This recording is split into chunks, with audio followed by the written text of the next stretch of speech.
কালকে রাতে আমি বিছানায় বসে পড়তেছিলাম, তো তখন হঠাৎ করে পাশ থেকে আমার ছোট বোন আমাকে মেসেঞ্জারে কিছু পিক দেয়। তো আমি মেসেঞ্জারে গিয়ে দেখি ও কিছু কিউট বুকমার্কের পিক দিছে।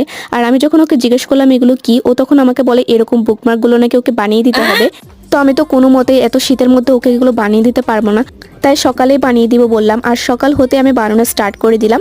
এটা বানানোর জন্য আমাদের কাছে লাগবে A4 পেপার। তো একটা A4 পেপারকে আমি 2 ভাঁজ করে নিলাম, দেন আমি আঁকা স্টার্ট করে দিলাম।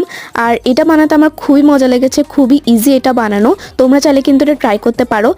তো আঁকা শেষ হয়ে গেলে এবার এগুলো তো আমি কালার করে নিব। এখানে আমি মোট 4টা বুকমার্ক বানিয়েছি এবং প্রত্যেকটা লেখা খুবই ফানি ছিল। তোমরা স্কিপ করে চাইলে পড়ে নিতে পারো। আর তোমরা যদি চাও তাহলে তোমরাও নিজেদের মতো কথা অ্যাড করে নিতে পারো। তো এখানে আমার আঁকা শেষ হয়ে গেলে এবার এগুলো আমি কেচি দিয়ে সুন্দর করে কেটে নিব। দেন আমাদের কিউট বুকমার্কগুলো কিন্তু রেডি হয়ে যাবে। সো আজকের মতো এতটুকুই। নেক্সট ভিডিওতে দেখা হচ্ছে। ভিডিওটি ভালো লাগলে লাইক করে দিও, আর এরকম আরও ভিডিও দেখতে চাইলে চ্যানেলটিকে সাবস্ক্রাইব করে দিও, আর কমেন্টে জানিও কেমন হয়েছে। বাই।